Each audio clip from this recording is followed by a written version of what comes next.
설은 잘 세고 오셨습니까? 잘 못 세고 오신 분도 있는 것 같아요. 스트레스만 받으시고. 저처럼 고향에 갔는데 취직은 했냐, 장가는 언제면 취직을 해가지고 학점은 어떻게 나와? 스트레스 받으시는 분도 계실 텐데, 저는 이번에 설에 큰 집에 가서 보니까 TV에서 나는 트로트 가수다 이런 프로그램을 하더라고요. 아, 작년에 나는 가수다가 얼마나 인기가 있었으면 이런 프로그램까지 하나.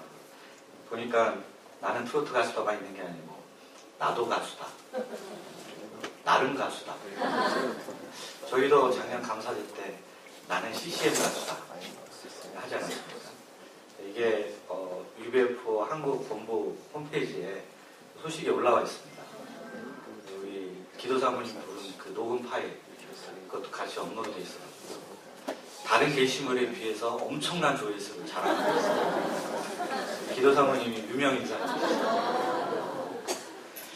왜 이렇게 나는 가수다가 작년 한 해 화제였을까 이렇게 생각해 보니까, 그동안 이제 가수 같지 않은 가수들, 체조 선수인지 댄서인지 모델인지 알 수 없는 그런 가수들만 판을 치다가 정말 가수다운 가수의 정체성을 지킨 그런 가수를 오랜만에 만나니까 사람들이 거기에 열광했던 것 같습니다.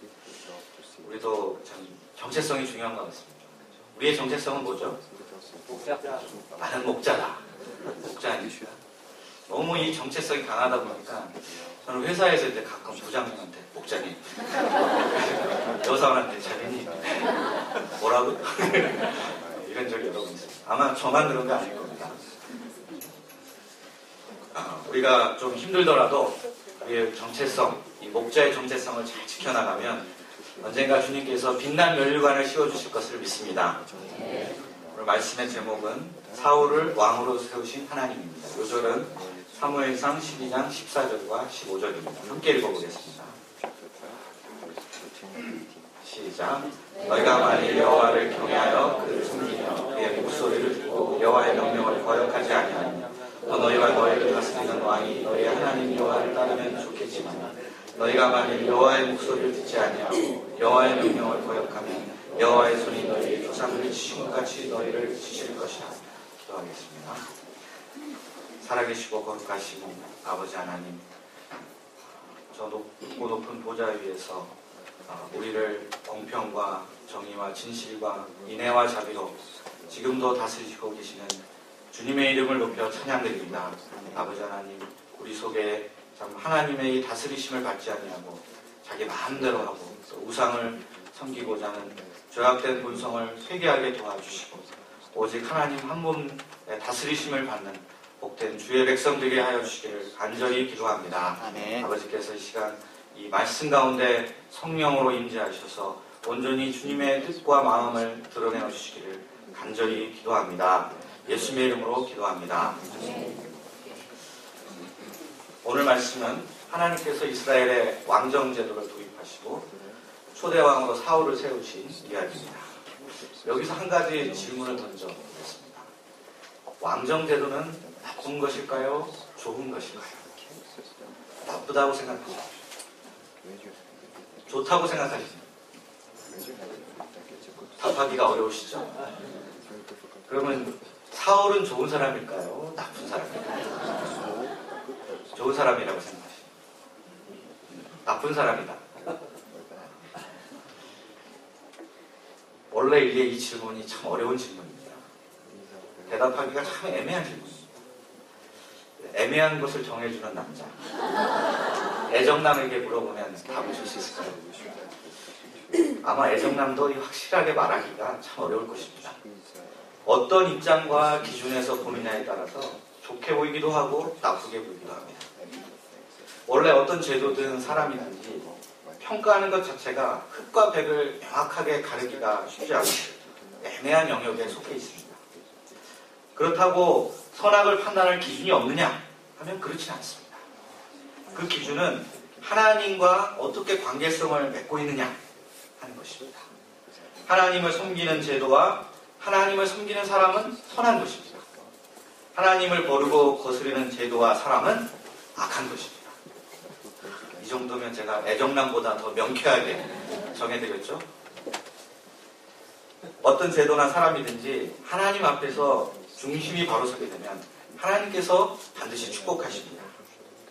우리 모임의 제도가 하나님을 섬기는 제도가 되고 또 우리 각 사람이 하나님을 전심으로 섬기는 사람들이 될 수 있기를 기도합니다. 그래야 우리가 하나님의 축복을 받는 공동체를 함께 이루어 나갈 수 있기를 기도합니다. 8장 1절을 보십시오. 사무엘이 어느새 나이 들어 노인이 되었습니다. 얼마 전에 아이 사무엘을 부르신 하나님을 공부했는데 세월이 정말 빠릅니다. 사무엘은 엘리처럼 자기 아들들을 사사로 세우고 그들에게 직무를 이양하려고 했습니다. 그러나 사무엘의 아들들은 문제가 많았습니다. 재판을 하려 할 때 뇌물을 받아 그 판결을 굳게 했습니다. 아마 사무엘이 워낙 청렴결백하게 살다 보니까 어릴 때부터 가난하게 살았던 거예요. 그래서 돈에 한이 맺혀가지고 돈을 밝히게 되었는지 모릅니다. 나이 많은 사사와 그의 불량한 두 아들, 어디서 많이 본 것 같지 않습니까? 백성들은 이대로 두었다가는 이 엘리와 두 아들 때문에 언약궤를 블레셋에 빼앗겼던 그 아픈 비극이 다시 일어나지 않을까 하는 불길한 예감이 들었습니다. 이스라엘 장로들은 사무엘을 찾아와서 우리도 이제 다른 나라들처럼 왕정을 도입합시다 요구하였습니다. 백성들은 주변에 잘 먹고 잘 사는 이방 나라들이 참 부러웠던 모양입니다. 애국과 같은 선진국들을 보니 아주 모두 다 강력한 왕권을 중심으로 한 중앙 집권 체제를 유지하고 있었습니다. 이에 비해서 사사제도는 구시대에 낡고 비효율적이고 불안정한 제도처럼 보였습니다. 왕을 세워서 우리도 강한 리더십을 한번 발휘해보면은 우리도 그런 잘 사는 선진국 대열에 들어갈 수 있지 않을까 하는 기대가 생겼습니다. 듣고 보니 나름대로 정말 필요하고 정당한 요구처럼 들립니다. 그러나 이 요구는 사무엘의 마음을 상하게 했습니다. 비록 노골적으로 얘기는 안 했지만 사무엘이 만족스럽지 않았다 이런 얘기처럼 들렸기 때문입니다. 그러면 하나님께서는 어떻게 반응하셨습니까? 8장 7절 말씀을 보십시오. 함께 읽어볼까요? 8장 7절입니다. 시작. 여호와께서 사무엘에게 이르시되 백성이 내게 한 말을 다 듣라. 이는 그들이 너를 버림이 아니요 나를 버려 자기들의 왕이 되지 못하게 하리라. 하나님도 사무엘처럼 백성들의 요구를 불쾌하게 여기셨습니다. 백성들이 지금 왕을 달라 하는데 지금까지 이스라엘에 왕이 없었습니까? 아니죠. 바로 하나님께서 친히 왕이 되셔서 지금까지 다스려 오셨고 지금도 다스리고 계십니다. 그러니까 하나님께서 직접 다스렸기 때문에 이스라엘에게는 왕이 필요 없었던 것입니다. 사실 사사제도가 겉으로 보기에는 엉성하고 허술해 보여도 그 시대를 앞서간 최첨단의 제도입니다. 일단 사사제도는 유지 비용이 거의 들지 않는 저비용 고효율의 제도입니다. 그렇죠? 또 게다가 왕처럼 세습되지 않고 출신에 관계없이 능력 있는 사람이 발탁되는 아주 좋은 제도입니다.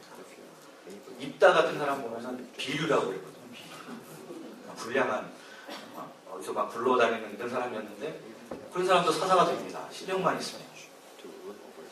또 요즘 조직 이론을 보면은 조직의 분권화, 자율성, 유연성 이런 것을 강조하는데 여기에 딱 맞는 제도가 바로 사사제도입니다. 무엇보다도 이 제도는 이스라엘의 정체성에 가장 잘 어울리는 제도입니다. 이스라엘의 정체성이 어디에 있습니까?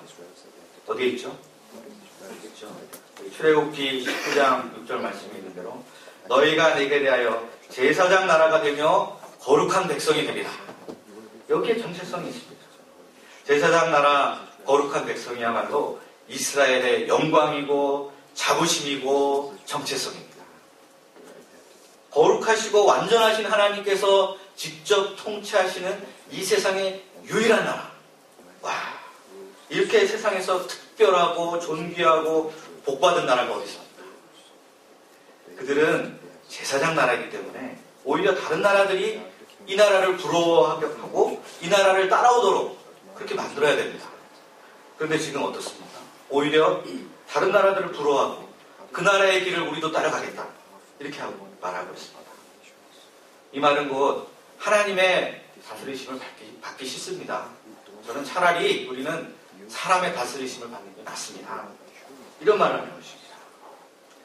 사실 이스라엘 백성이 이런 태도로 나온 것이 어제 오늘 일이 아닙니다. 애굽에서 나온 날부터 지금까지 백성들은 끊임없이 하나님을 버리고 우상 숭배를 하려고 시도해 왔습니다.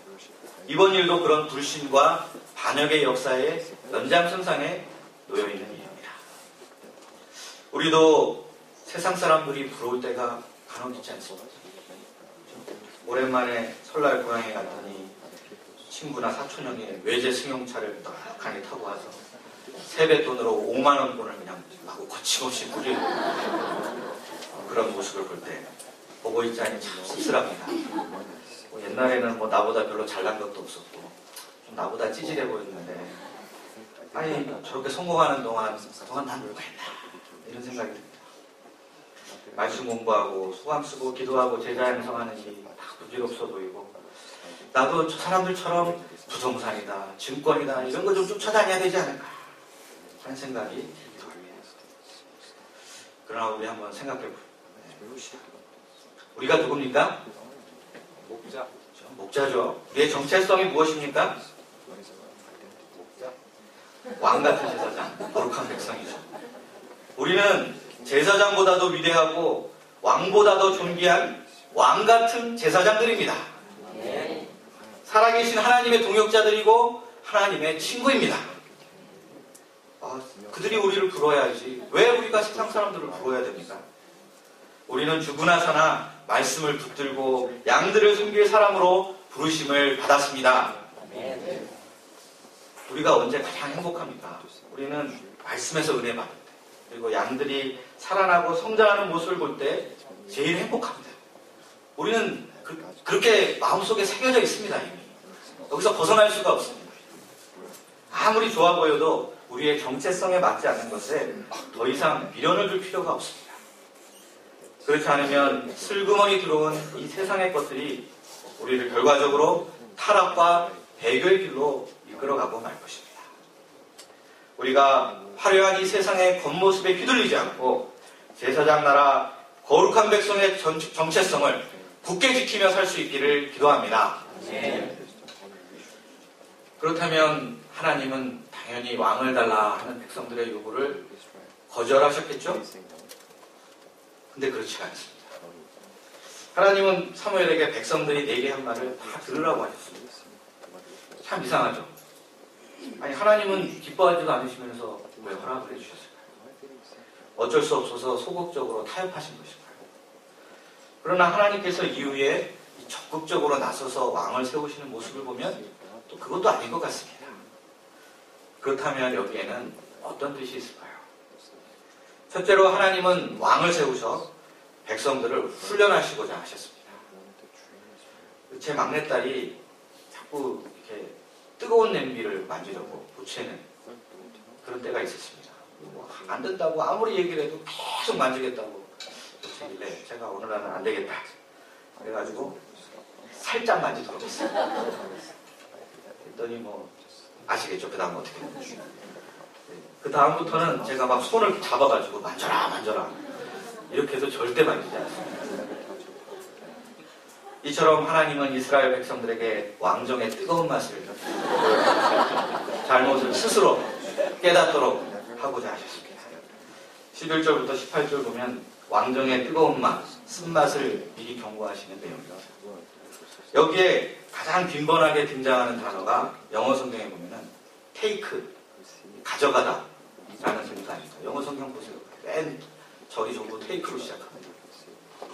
왕은 아들을 가져다가 어디로 보냅니까? 군대로 보냅니다. 그리고 딸을 가져다가 무수기로 갑니다. 그리고 노동력도 가져가고 재산을 세금으로 가져갑니다.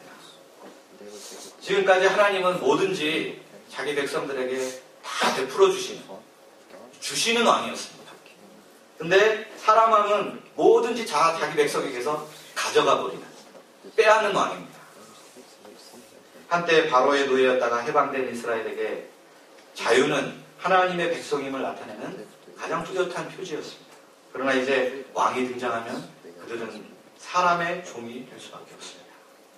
더욱 심각한 문제는 이제 더 이상 하나님께서 백성들의 부르짖음에 응답하지 않으시겠다고 선언하신 것입니다.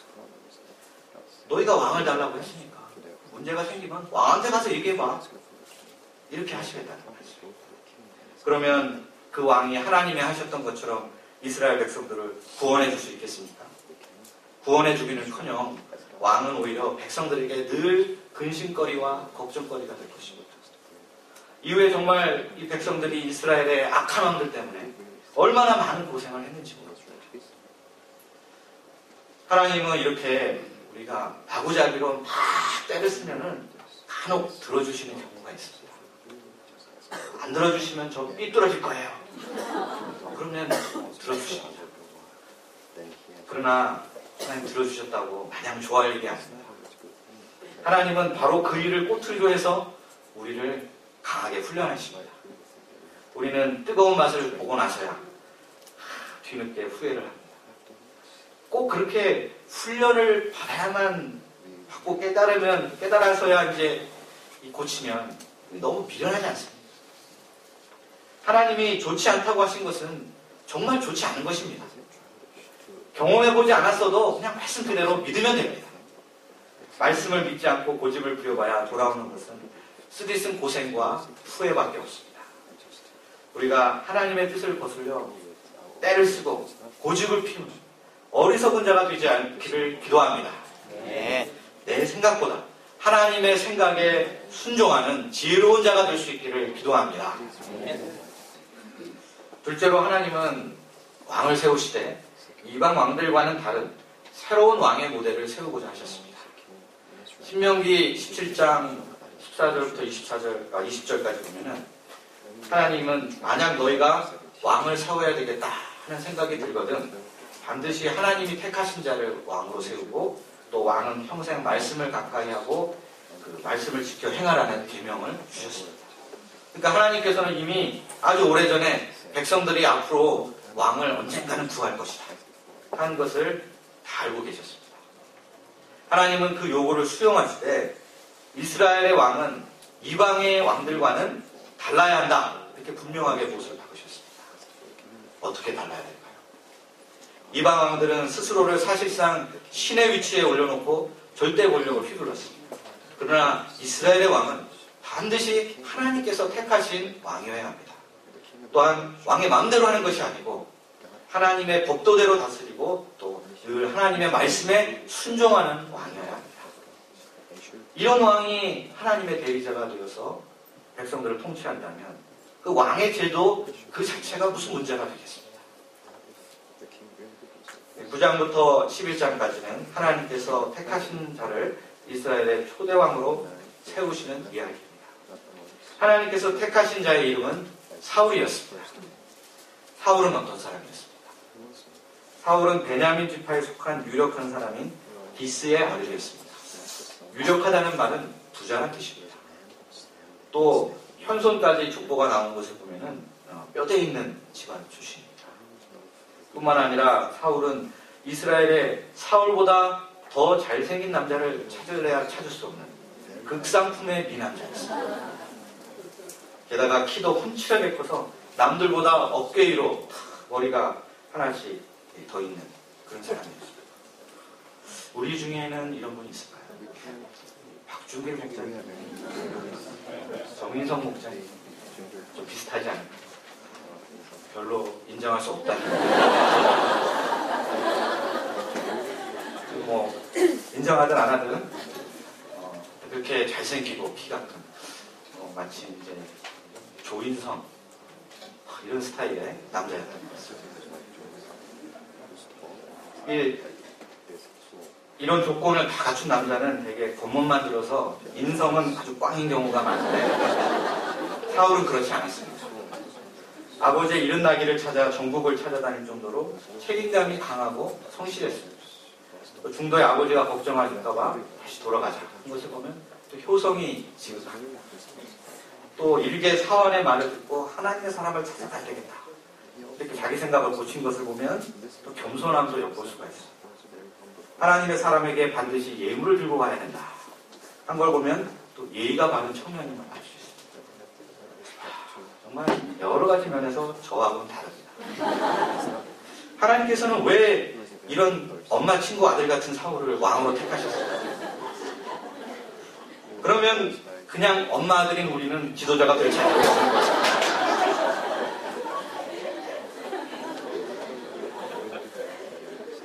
그런 것이 아니라 이 시점에는 사울 같은 사람을 왕으로 세워야 될 아주 특별한 이유가 있었습니다. 우리는 앞서 백성들의 요구에 의해서 왕의 제도를 세우게 되었다는 것을 보았습니다.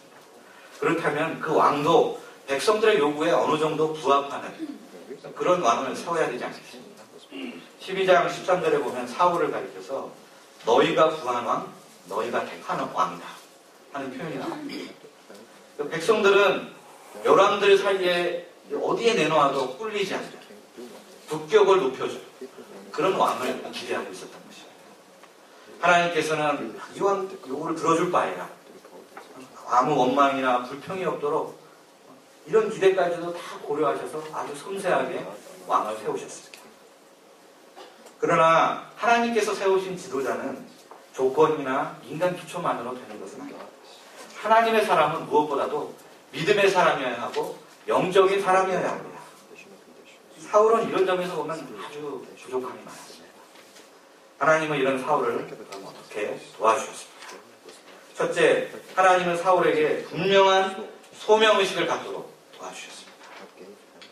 사울은 너무 갑작스럽게 부르심을 받아서 그런지 소명의식이 좀 희박했습니다. 왕으로 선출하기 위해서 이제 제비를 뽑을 때 그때 어디 있었습니까? 짐짝 사이에 숨어 있었습니다. 또 왕으로 선출된 후에 어디로 갔습니까? 자기 집에 가서 소를 몰고 밭을 갈고 있었습니다. 이런 걸 보면은 그의 희박한 소명의식을 엿볼 수 있습니다. 사울은 무엇보다 가장 먼저 자신을 왕으로 세우신 이가 사무엘도 아니고 백성들도 아니고 바로 하나님이셨다는 것을 인식해야만 했습니다.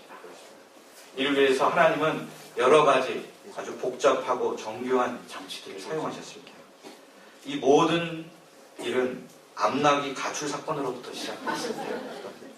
암나기가 집을 나가지 않았다면 사울이 사무엘을 만날 일도 없었고, 그러면 또 사무엘이 사울에게 기름 붓는 일도 일어나지 않았을 것입니다. 암나기는 우연히 집을 나간 게 아닙니다. 하나님의 명령으로 나갔습니다. 하나님께서 암나기에게 너는 오늘부로 집을 나가거라. 그리고 사울의 눈에 띄지 않도록 머리카락도 보이지 않게 꼭꼭 숨어 있다가 사무엘과 사울이 딱 만나는 그날 다시 집으로 제 발로 들어가라. 이런 아주 구체적인 지령을 받고 집을 나간 것이죠.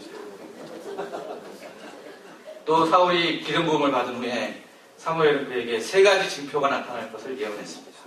첫째는 암나기는 찾지만 부모들이 사울을 인하여 걱정한다는 것이고, 또 두 번째는 세 사람을 만나게 되는데 그들이 무난하고 그 중에 떡 2덩이를 받게 될 것이라는 예언이고, 마지막 세 번째는 하나님 산에 이르면 예스 찬양팀을 만나게 되는데 그때 하나님의 영이 크게 임하여 예언도 하고 변하여 새 사람이 된다는 것이었습니다.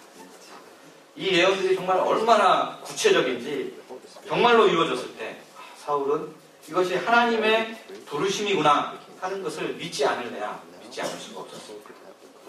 더 신기한 것은 미스바의 백성들이 다 모여서 왕을 선출하는 제비뽑기를 했는데 그 수많은 사람 중에 사울이 최종적으로 뽑힌 것입니다. 여기서 사울이 뽑힐 확률은 제가 로또 1등에 당첨될 확률보다도 훨씬 더 희박합니다. 그런데 결국 사울이 뽑혔습니다. 이를 통해서 사울은 하나님의 부르심을 확신할 수 있게 되었습니다. 우리도 하나님께서 나를 부르시고 사명을 주셨다는 것을 아는 것이 매우 중요합니다. 이 소명의식이 중요합니다. 하나님 앞에서 소명을 발견한 사람은 목적이 분명한 삶을 살 수 있습니다. 소명의식이야말로 릭 워렌 목사님의 책 제목처럼 Purpose Driven Life, 목적이 이끄는 삶을 살 수 있는 비결입니다. 사도 바울이 대표적인 인물입니다. 사도 바울은 사도행전 21장 24절에서 이렇게 고백합니다.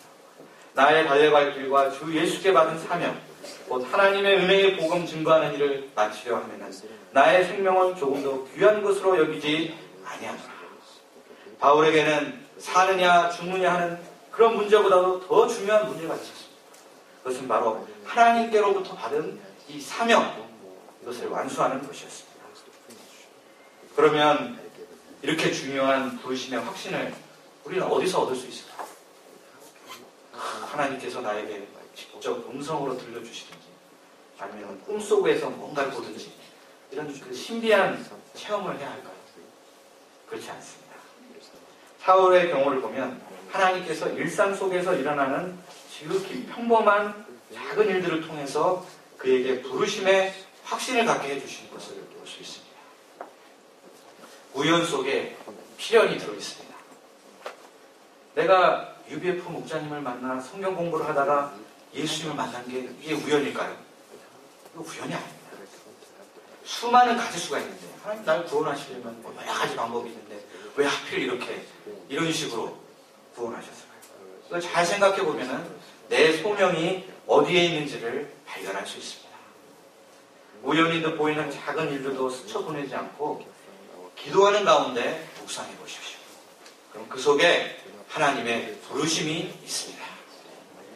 그리고 우리가 그 소명의 뿌리를 내린 목적이 분명한 인생을 살 수 있기를 기도합니다. 둘째로 하나님은 사울에게 하나님의 영을 부어주심으로 왕의 직분을 감당할 수 있게 도와주셨습니다. 사울이 하나님의 영에 감동되었을 때 사람들이 이구동성으로 한 말이 있습니다. 사울도 선지자성이 있느냐? 이 말이 나중에 속담이었습니다. 이 말을 보면은 사울이 평소에 영적인 세계에 대해서는 무지하고 경험도 거의 없었다는 것을 알 수 있습니다. 마치 요한복음 3장에 나오는 육적으로는 아주 훌륭하지만 영적으로는 무지했던 니고데모를 보는 것 같습니다. 그러나 하나님께서는 사울에게 하나님의 영이 크게 임하게 하셔서 새 마음을 주셨습니다. 그러자 사울은 평소에는 소심하고 내성적이었는데 아주 성령을 받자 큰 소리로 예언하고 선포하는 담대한 사람으로 변화되었습니다. 또한 암몬 족속이 쳐들어와 길르앗 야베스를 위협하고 있을 때 그때 다시 한번 하나님의 영이 임했습니다. 그러자 사울에게 거룩한 영적인 분노가 생겼습니다. 사울은 그 분노를 담아 소를 토막내서 12지파에 보냈습니다. 그러자 33만이라는 대군이 단번에 그에게 모여들었습니다. 그는 그 군대를 거느리고 새벽에 기습공격을 감행해서 암몬 군대에게 불멸적인 타격을 입혔습니다. 하나님의 영이 충만해지자 사람을 감동시킬 수 있는 능력과 적진에 뛰어들어갈 싸울 수 있는 용기가 생겼습니다. 이를 볼 때 하나님의 영은 우리가 맡은 바 사명과 직분을 감당할 수 있는 능력의 원천임을 알 수 있습니다. 이는 힘으로 되지 아니하며 능력으로 되지 아니하고 오직 나의 영으로 되느니라. 하나님께서 스가랴 선지자를 통해서 성전 재건의 사명을 부여받은 스룹바벨 총독에게 하신 말씀입니다. 세상에서는 인간적으로 뛰어나고 능력만 있으면 지도자가 되는데 아무 문제가 없습니다. 그러나 영적인 지도자는 다릅니다. 아무리 인간적으로 뛰어난 사람이라고 해도 그것만 가지고 영적인 지도자가 될 수는 없습니다. 무엇보다도 성령 충만한 사람이어야 합니다. 하나님의 일은 내 힘과 능력만으로 되지 않고 오직 성령으로 되는 일이기 때문입니다.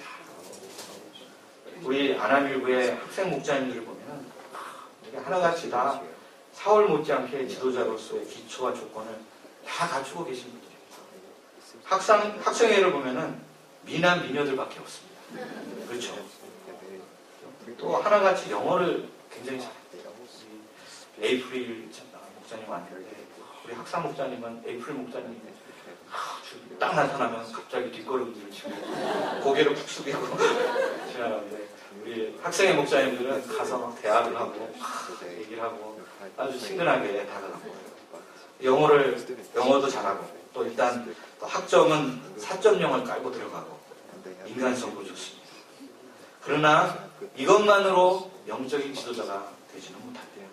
무엇보다도 성령의 사람들이 되셔야 합니다.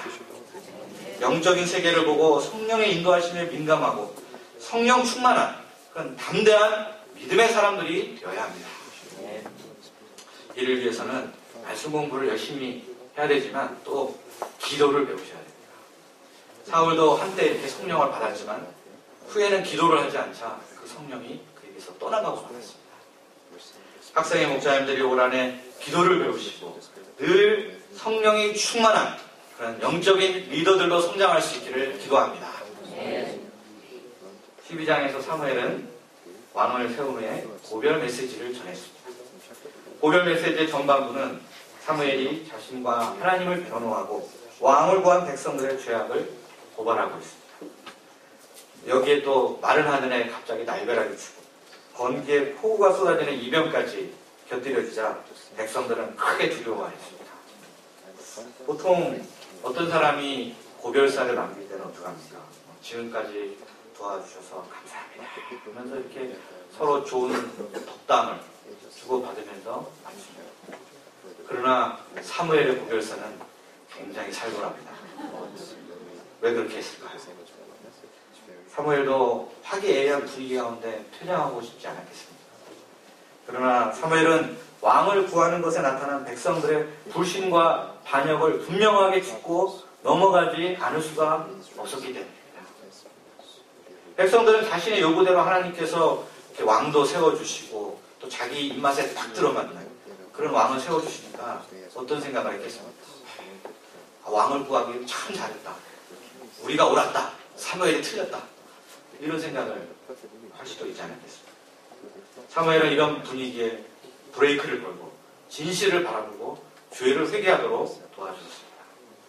그렇다고 해서 사무엘이 이제 다시 왕의 제도를 부르고 과거 사사시대로 돌아가자 이렇게 말하는 것이 아닙니다. 과거는 과거이고 앞으로가 중요합니다.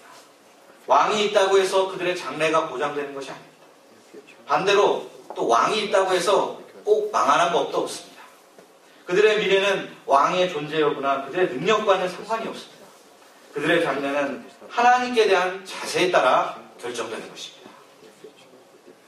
14절, 15절 보십시오. 5절 말씀, 12장 14, 15절 말씀을 함께 다시 읽어보겠습니다. 시작. 너희가 만일 여호와를 경외하여 그를 섬기며 그의 목소리를 듣고 여호와의 명령을 거역하지 아니하며 또 너희와 너희를 다스리는 왕이 너희 하나님 여호와를 따르면 좋겠지만 너희가 만일 여호와의 목소리를 듣지 아니하고 여호와의 명령을 거역하면 여호와의 손이 너희의 조상들을 치신 것 같이 너희를 치실 것이다. 왕을 세우기 전이나 왕을 세운 후에나 이스라엘 백성들이 여호와를 경외하며 순종하는 삶을 살게 되면 그들은 형통케 될 것입니다. 그러나 하나님을 경외하지 않고 불순종하게 되면 조상들을 치신 것처럼 그들을 치실 것입니다. 이 말씀대로 하나님을 경외하고 순종한 다윗 시대에 이스라엘이 역사상 가장 위대하고 강성하고 부강한 그런 영광스러운 나라가 되었습니다. 그러나 대부분의 왕들은 하나님을 멀리하고 강대국을 유지하며 우상을 숭배했습니다. 그랬을 때 점점 국력이 쇠퇴하여 마침내 멸망에 이르게 되었습니다. 이스라엘 백성들처럼 우리의 장래도 하나님께 대한 자세, 하나님께 대한 순종 여부에 달려 있습니다. 사람들은 장래를 위해 열심히 공부를 합니다. 돈을 모으고 높은 지위에 오르고자 하겠습니다. 그러나 하나님께서 그 인생을 축복하지 않으면 그 모든 것이 다 물거품과 같이 사라지고 맙니다. 축복된 인생을 살려면 하나님의 축복을 받아야 합니다. 마음과 성품과 힘을 다해서 하나님을 사랑해야 합니다. 그러면 하나님께서 그 인생을 축복해 주실 것입니다. 또 우리뿐만 아니라 우리 자손들까지 아름다운 장래를 보장해 주실 것입니다. 우리의 장래가 보장되는 가장 좋은 방법은 우리의 방패 되시며 상급 되시는 하나님을 전심으로 사랑하는 것입니다. 모든 생사화복의 주관자시며 온 마음으로 하나님을 섬기는 자에게 넘치도록 축복을 내리시는 우리 하나님께 영광과 찬송과 경배를 돌려드립니다. 기도하겠습니다. 감사하신 아버지 하나님, 하나님께서 오늘 말씀을 통해서 하나님만이 우리의 유일한 왕이 되심을 바라보고 고백해 하심을 감사합니다. 아버지 하나님, 우리가 무엇보다도 하나님을 섬기며 하나님의 말씀에 순종하는 그런 하나님의 사람들이 되어 정말 이 하나님이 주시는 축복을 넘치도록 받는 그런 복된 인생을 사는 자가 될 수 있기를 간절히 기도합니다. 세상을 이 기웃거리지 아니하고 우리의 제사장 나라 거룩한 백성의 정체성을 굳게 지켜나갈 수 있기를 간절히 기도합니다. 예수님의 이름으로 기도합니다.